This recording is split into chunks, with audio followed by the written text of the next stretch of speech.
বাড়িতে যাব। অভয়ের বাবা মাকে বলবো যে গত বছর 27শে আগস্ট ছাত্র সমাজ নবান্ন অভিযানের ডাক দিয়েছিল, ঐতিহাসিক অভিযান পতাকা ছাড়া। আমি অভয়ের বাবা মাকে বলবো 9ই আগস্ট আপনি নবান্ন অভিযান ডাক দিন।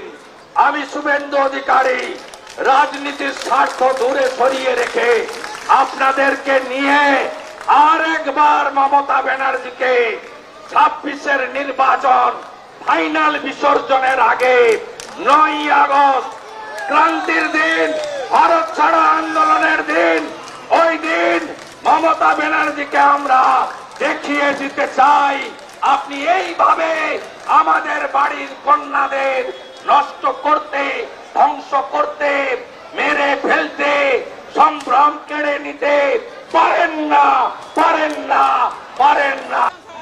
আজকে মহিলা ডাক্তার তিনি হসপিটালে, মেডিকেল কলেজে সুরক্ষিত নন। কাকে অভিযোগ করবেন আপনি? কোথায় সাফাই দেবেন? আজকে কলেজের মধ্যে আজকে ছাত্রী সুরক্ষিত নয়, ল কলেজের ছাত্রী। কোথায় যাবেন আপনারা? এখানেও আদ্যক্ষরগুলো পড়বেন যে কত রকমের আদ্যক্ষর। এরা কারা? এরা হচ্ছেন ভাইপো গ্যাং। ভাইপো গ্যাং শুধু চাকরি বিক্রি করেননি, কলেজে কলেজে ইউনিভার্সিটিতে দু ছেলের বাবা সব বিবাহিতরাও তারা এখন ছাত্র নেতা। আজকে 9 বছর কলেজে ইউনিভার্সিটিতে স্টুডেন্টস ইউনিয়নের ইলেকশন হয় না। সব জায়গায় প্রতিবাদ সংগঠিত করছে, মশাল মিছিল করছে এবং সর্বত্র আওয়াজ উঠেছে ছি মমতা ছি। সর্বত্র আওয়াজ উঠেছে মমতা পুলিশ হটাও। কলকাতা পুলিশ এখন পুলিশদের প্রোটেক্টর হয়ে গেছে। পশ্চিমবঙ্গ পুলিশ এখন মমতা পুলিশে পরিণত হয়েছে এবং এই ঘটনায় আপনি একটার পর একটা কামদুনিতে যাদের হয়েছিল তাদের মুক্তি দান করিয়েছে সিআইডি এবং লয়াররা কলকাতা হাইকোর্টে। কামদুনিতে যারা মামলা করেছিলেন তারা সুরক্ষা পায় না, আর যিনি করেছিলেন তার বাড়িতে বারাসাত পুলিশ ডিস্ট্রিক্টের থেকে হাউস গার্ড বসানো আছে। কেউ থাকবো, পতাকা ছাড়াই থাকবো এবং আমি মিনিমাম 50,000 লোককে অ্যাসেম্বল করব। আমার পার্টিও আমাকে সাপোর্ট করবে, আমি বিশ্বাস করি। 9ই আগস্ট অভয়ার 1 বছর পূর্তি। অভয়ার বাবা মা একবার আপনি জানেন কিছুদিন আগে উনি বলেছিলেন পরিষ্কারভাবে আমি মুখ্যমন্ত্রীর পদত্যাগ চাই।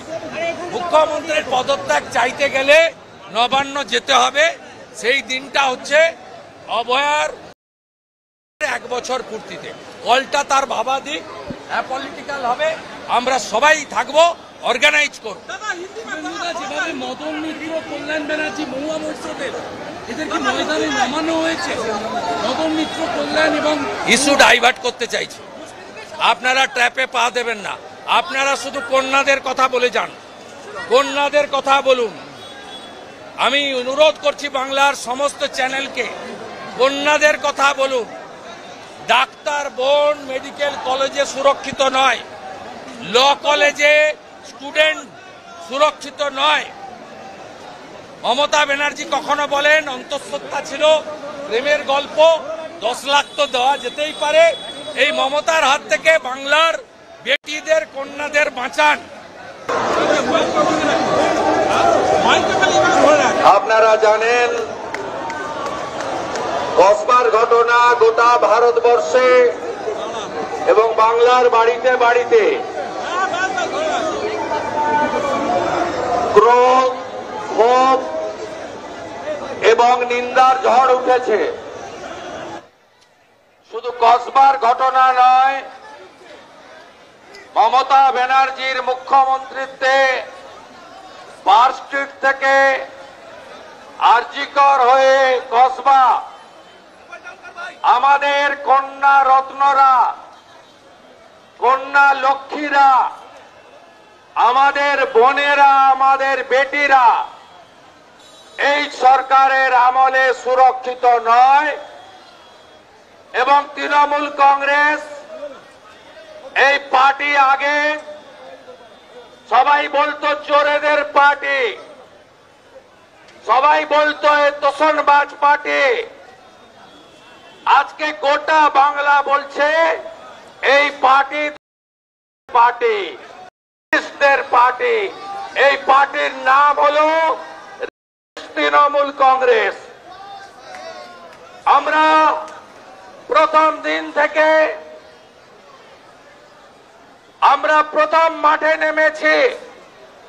রথযাত্রার দিনে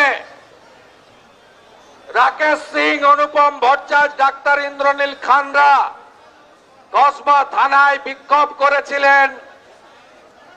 আমাদের 35 জন কর্মী গ্রেপ্তার হয়েছিলেন। ভারতীয় জনতা পার্টি ময়দানে ঘুরছেন কেন? সব লাইভে আছে তো, আপনি ময়দানে ঘুরছেন।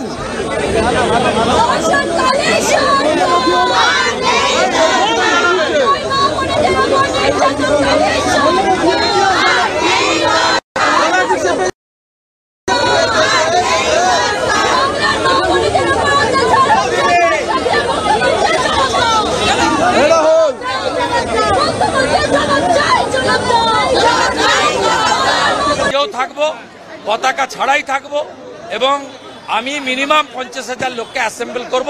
আমার পার্টিও আমাকে সাপোর্ট করবে, আমি বিশ্বাস করি। 9 আগস্ট অভয়ার 1 বছর পূর্তি। অভয়ার বাবা মা একবার আপনি জানেন কিছুদিন আগে উনি বলেছিলেন পরিষ্কারভাবে আমি মুখ্যমন্ত্রীর পদত্যাগ চাই। মুখ্যমন্ত্রীর পদত্যাগ চাইতে গেলে নবান্ন যেতে হবে।